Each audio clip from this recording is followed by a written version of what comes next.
tous pour votre présence. C'est chouette de voir qu'on se déplace jusqu'au PCP. Merci à Alain d'avoir fait la route jusqu'à Paris, depuis Paris pour être avec nous. Donc c'est la 35e rencontre PUI. C'est celle qui vient compléter la première qu'on a eue sur la thématique simulacre avec David de Better le mois dernier. Donc Alain Declercq est né en 1969, il vit et travaille à Paris. Après des études de photographie aux arts décoratifs, il poursuit par un post-diplôme aux Beaux-Arts de Nantes.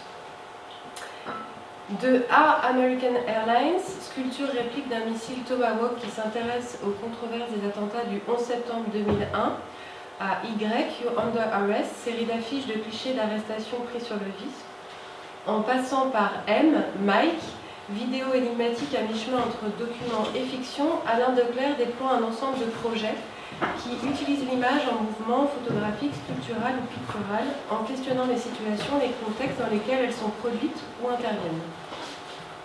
Entourant un élément de la langue ou constituant un ensemble de circonstances dans lesquelles se produit un fait, le contexte est constamment remis en question par toi. Tu nous invites à suspecter ce que l'on regarde, à interroger les conditions d'existence d'une image. Tout comme le personnage Mike, Alain Declercq pourrait être agent de renseignement, construisant des preuves, indicateur, infiltré, manipulateur de dispositifs, renverseur de situations, révélateur des structures de pouvoir et d'oppression. Bref, un activiste pratiquant à la construction d'une connaissance en dehors de la pensée dominante. Contrariant ce qui est fabriqué par le système de surveillance et de sécurité, tu utilises la photographie pour interroger la limite entre légalité et illégalité, entre fiction et réalité. Tu nous invites à porter de multiples soupçons sur les images, à s'intéresser de près au contexte de prise de vue et plus largement aux médias, notamment de masse, qui participent à l'application du pouvoir, déplaçant nos certitudes. Avant de te laisser la parole pour présenter ton travail et les questionnements qu'il suscite. En fait, Marjorie vous a dit, hein, j'ai d'abord une formation photo-vidéo et puis ensuite aux Beaux-Arts de Nantes. En fait, j'ai commencé à vraiment développer un travail plastique personnel et puis à cette époque-là, j'étais très fan d'artistes très engagés politiquement, comme Chris Burden, Abramovic, Gina Pan, enfin, c'est des artistes qui m'intéressaient beaucoup, mais qui étaient... Enfin, vous voyez un peu ces travaux, globalement. C'est des artistes qui ont une revendication, une position, et qui affirment une position, que je dirais, héroïque de l'artiste. L'artiste militant, l'artiste qui fait une action, etc. Et puis, ça m'intéressait beaucoup en tant que spectateur, mais en tant que plasticien, je sentais que j'étais pas là-dedans, quoi. Je sentais que j'étais plutôt un pas en retrait, plutôt en position d'observateur, un peu dans l'ombre. Et donc la toute première photo que je revendique comme une pièce que je continue à montrer aujourd'hui, donc c'est une photo qui s'appelle Anti-héros.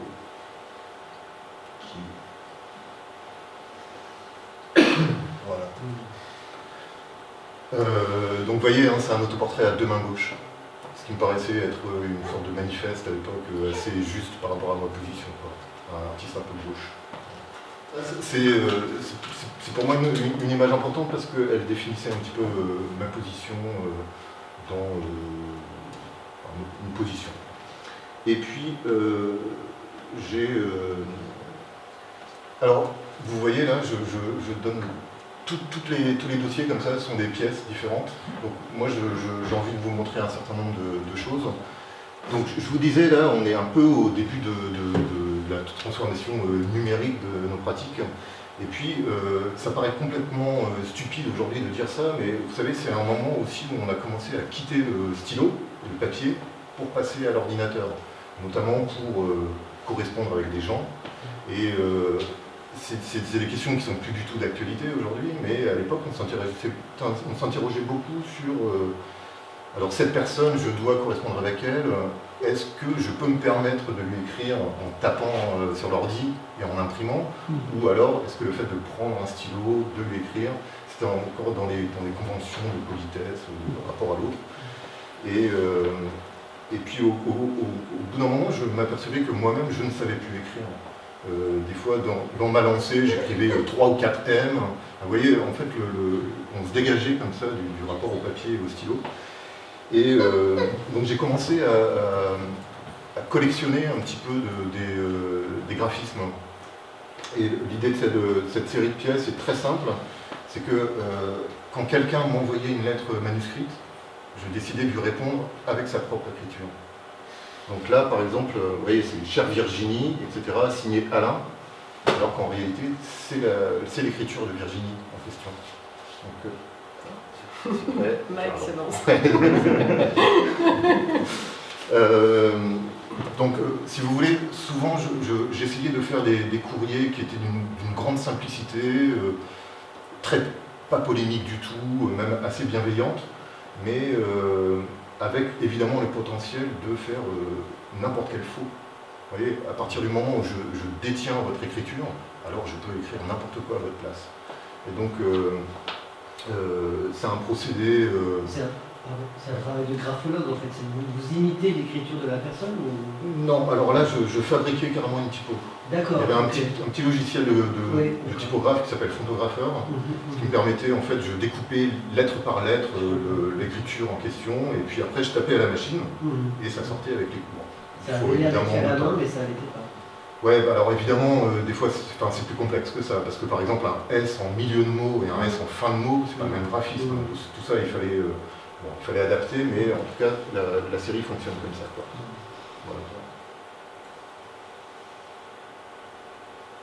Voilà, je ne sais pas si vous connaissez un centre d'art à Bourges qui s'appelle Emetrop, enfin le Transpalette.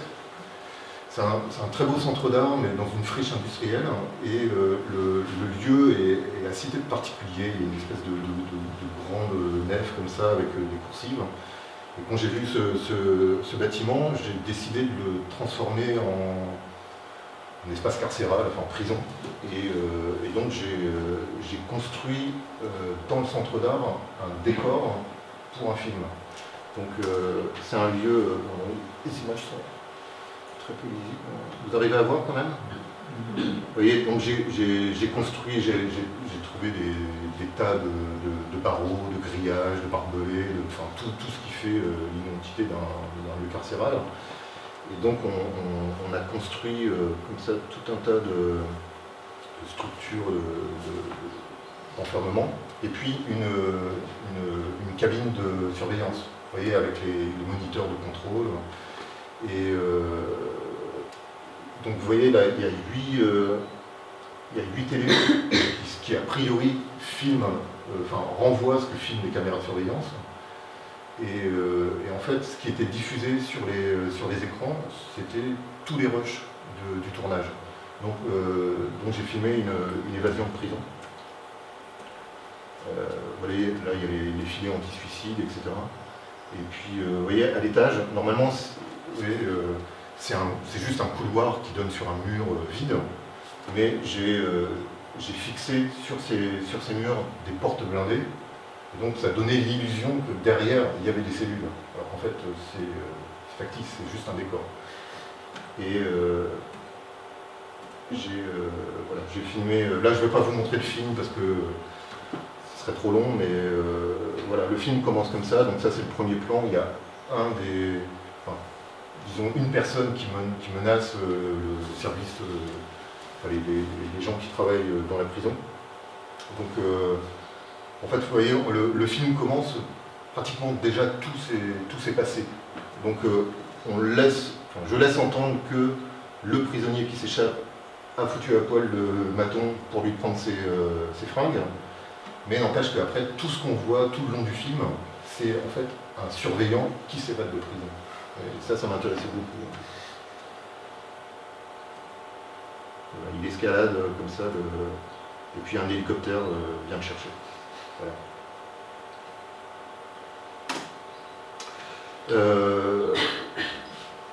Donc en fait, là, juste pour vous expliquer le principe, donc vous avez compris qu'il y a le décor d'une part, dans lequel le public rentre pour assister à l'exposition, mais qui est en fait un support pour montrer le film. Mais En fait, moi, c'était un de mes premiers films, et je me suis aperçu là qu'il y avait... j'avais une difficulté dans la vidéo, c'était le moment du montage. C'est-à-dire que, je ne sais pas si certains d'entre vous font de la vidéo, le moment du montage, c'est un moment où on enlève. On enlève, et il faut faire des choix. Des fois, on a 3 fois le même plan, et dans le premier, le regard est exceptionnel, mais dans le deuxième, le cadrage est mieux, et dans le troisième, la lumière est parfaite. Donc il faut faire un compromis entre ces 3-là, et moi, j'y arrivais pas. J'étais incapable de faire ça. C'est pour ça que j'ai mis en place un dispositif, c'est-à-dire que, par exemple, la première séquence de ce type qui tient en respect avec une arme tous les surveillants, je l'ai filmé 4 fois, et ensuite ce que je montrais sur l'écran, c'était les 4 prises. Donc en fait, j'ai décidé de tout montrer. Et j'ai rien enlevé. Chaque écran, en fait, montre en boucle la même séquence. Si elle est filmée 5 fois, alors les 5 prises sont dessus. Et puis l'écran d'après, les 6 prises de la même séquence. Par hasard, presque, j'ai rencontré un des flics qui atterrit sur les streams. Donc, il m'a raconté qu'à l'époque, il était simple inspecteur. On lui a demandé, peut-être je vais vous montrer un autre.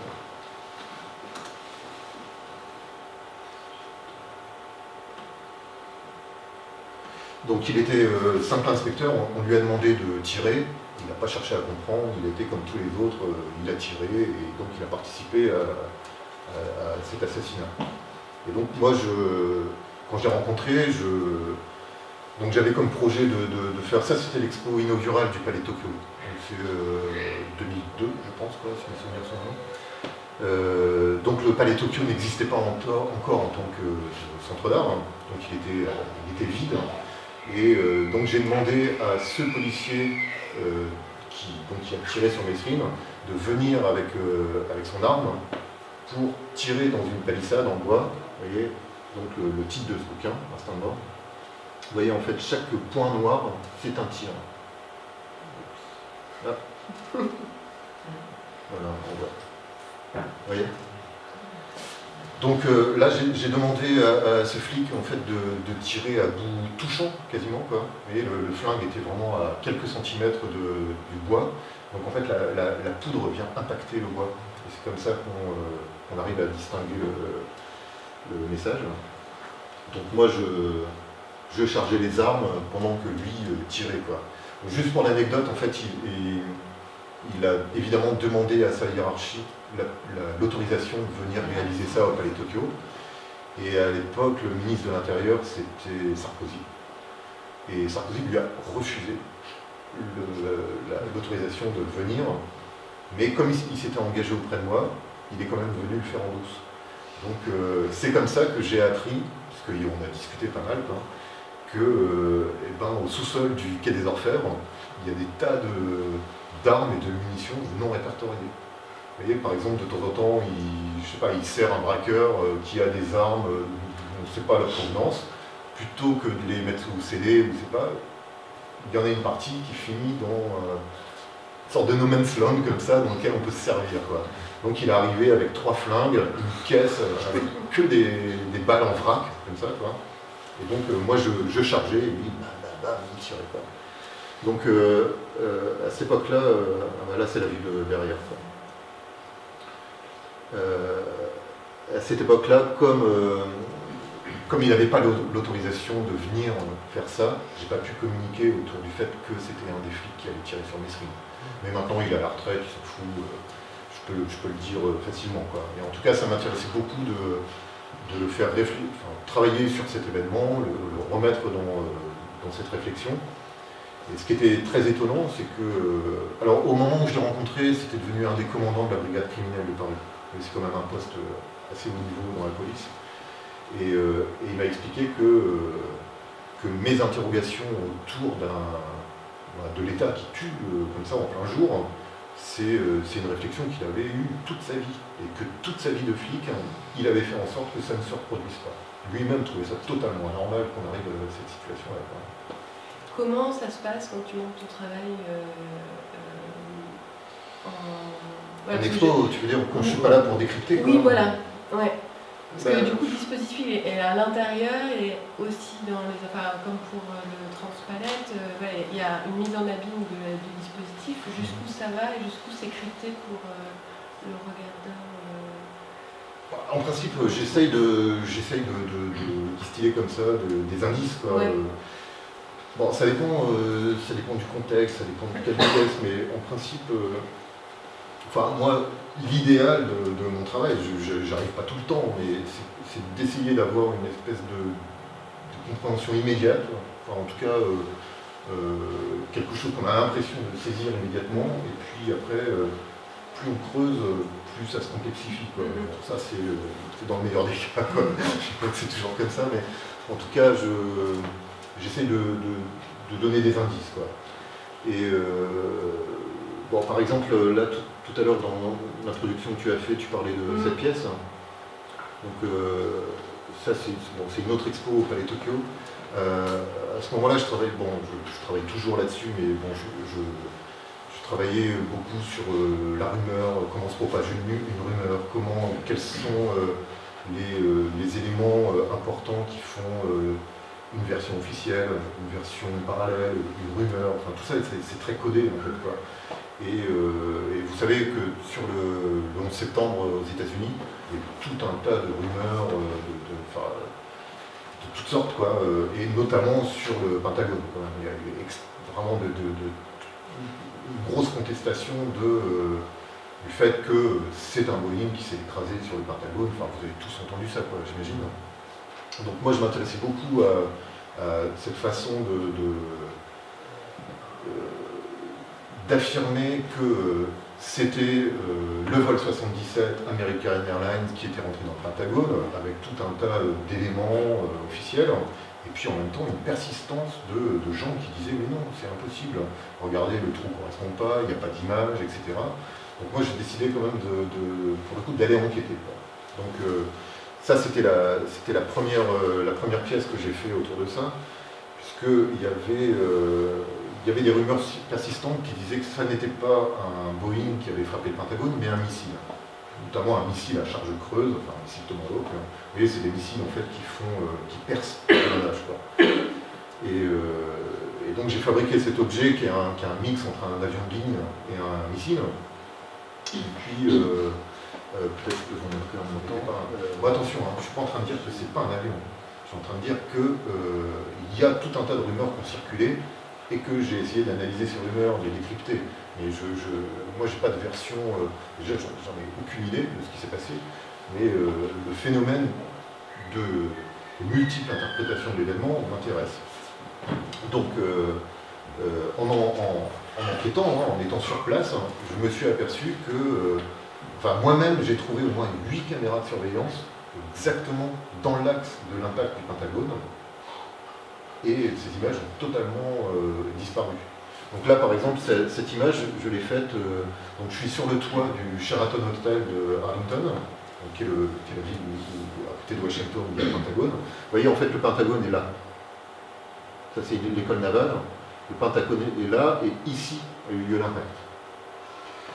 Donc je suis allé au Sheraton, je me suis aperçu qu'il y avait une caméra de surveillance qui était pile dans cet axe-là. Donc là, je reprends exactement la vue de la caméra de surveillance.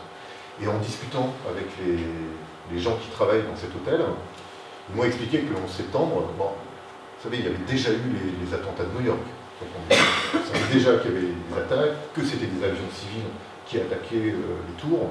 Donc il y avait déjà un conditionnement sur le fait qu'un objet volant venait frapper des bâtiments. Et évidemment, comme la caméra est loin, probablement on ne voyait pas grand-chose, mais en tout cas, j'ai un certain nombre de témoignages de gens qui m'ont dit que dès que l'événement est arrivé, ils sont descendus en salle de sécurité de l'hôtel et ils ont regardé en boucle l'événement. Parce qu'en fait, ils m'ont dit qu'ils avaient vu l'avion arriver comme ça et se fracasser sur ce mur. Donc, ils ont regardé les bandes, et à un moment donné, le FBI arrive, saisit les bandes, et on n'en a plus jamais entendu parler. Officiellement, ces bandes n'existent pas. Alors que j'ai des témoignages de première main, disant qu'ils les ont regardées plusieurs fois, quoi. Et puis même chose avec ça, vous voyez, l'attentat a eu lieu ici. Donc pour réussir à avoir ce genre d'image, je veux dire, c'est assez compliqué, quoi. Parce que là, je suis en fait dans une station-service d'essence militaire. Donc là, normalement, on n'a pas le droit d'accès à cet endroit-là, quoi. Mais j'ai réussi à y accéder, et puis là, je suis exactement sous la caméra de surveillance aussi, quoi. Juste au-dessus de moi, il y a la caméra, et donc j'essaye de faire une image au plus proche de ce point de vue, quoi. Moi, j'ai une double question. On a bien vu au départ des pièces qui étaient réalisées dans le cadre de résidences, avec un très fort contexte. Là, sur les dernières, c'est peut-être un peu moins clair, on a plus l'impression de choses de locaux. Donc je me demandais à la fois, en tout cas, le contexte est toujours très présent, et je me demandais à la fois comment ça se construit, le lien au lieu, à l'histoire, et puis à ces questions-là. Alors, il y a et puis en même temps, non, ça m'a échappé, pardon. Pardon, c'est moi qui vous ai interrompu, désolé.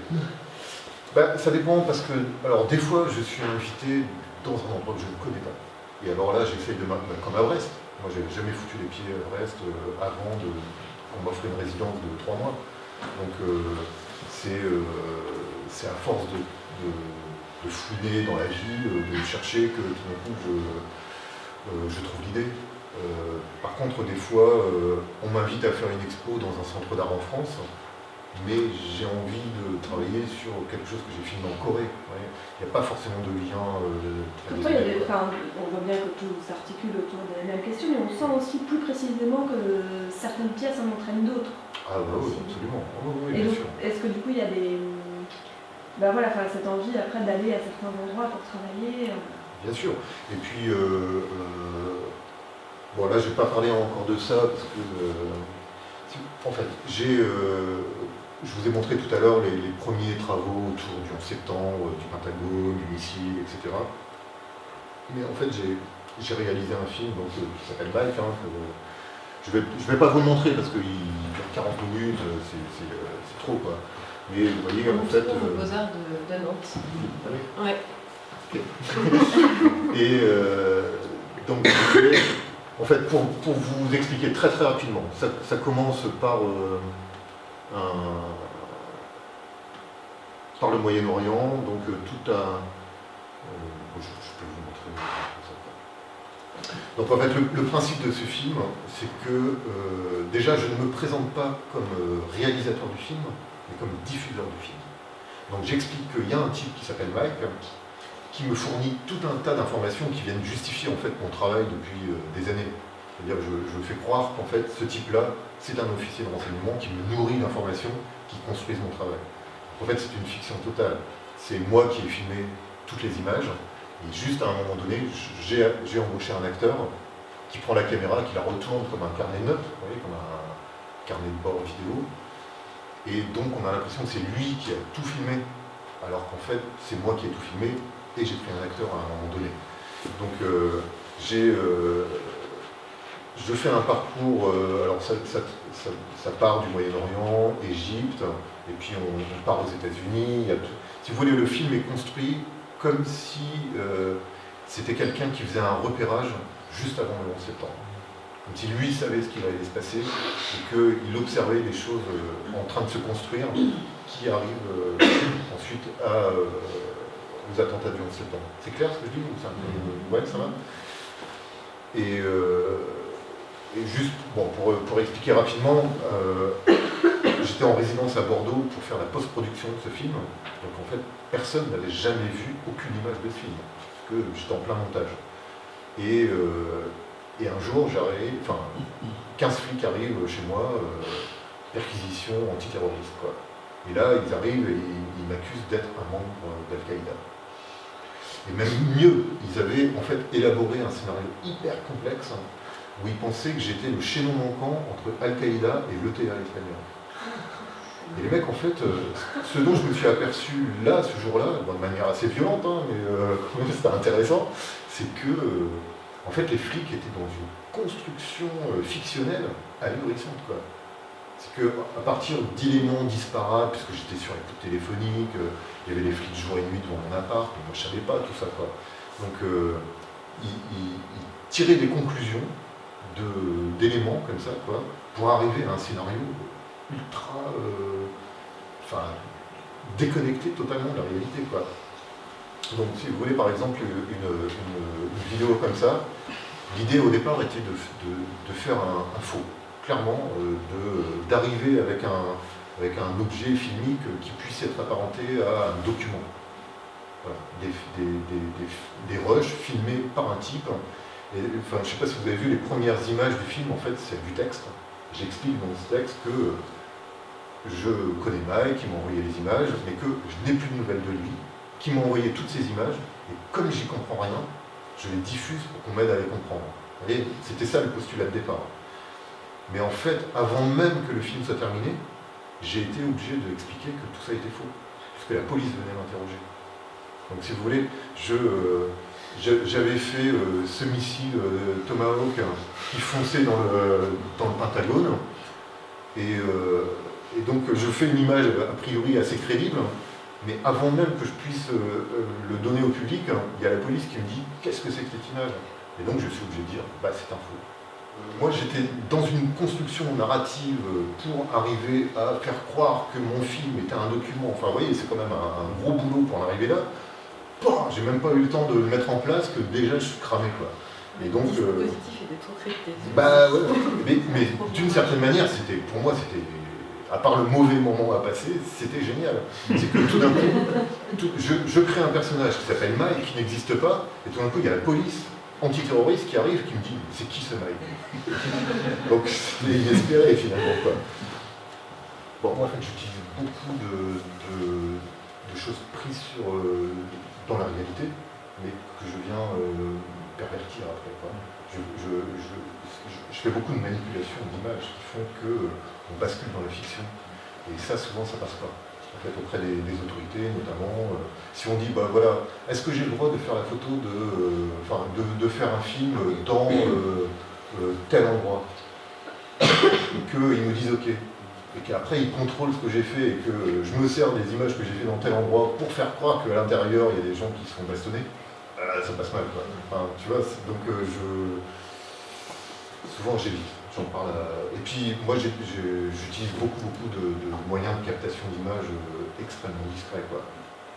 Donc la caméra de Cura c'est presque le plus visible pour moi quoi. La plupart du temps c'est encore plus discret que ça en fait. Parce que notamment des caméras de surveillance, il en existe dans tout. Tout. Moi j'ai des caméras de surveillance, vous voyez par exemple j'ai une caméra sur moi là. Enfin honnêtement je viens de la poser sur la table. Ça c'est ma caméra. Il y a une caméra là-dedans, elle est totalement invisible quoi. Donc je réalise beaucoup de films comme ça. Il y avait des photos de dispositifs que tu as pour Mike. Ouais alors ça c'était ma première. Avant même que les caméras comme ça portables existent, je fabriquais mes propres caméras portable, discrète. Donc c'était dans iMac, je crois. Ça c'était ma caméra de l'époque quoi. Alors je sais pas si on arrive bien à voir, mais en fait la caméra elle est là. Juste un tout petit trou comme ça quoi. Voilà. Merci. Merci.